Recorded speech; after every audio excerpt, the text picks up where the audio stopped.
Kung puti. Jerry, what did you learn again? The soil is like our Heart. heart. You have to prepare it first, right? And then, anong seeds? Ano yung seed? The seed is the word of God. The word of We God. hide it in our just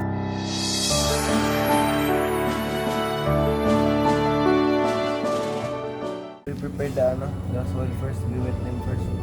Kasi para pag ilagay na natin yung plant, merong madidrink yung plant.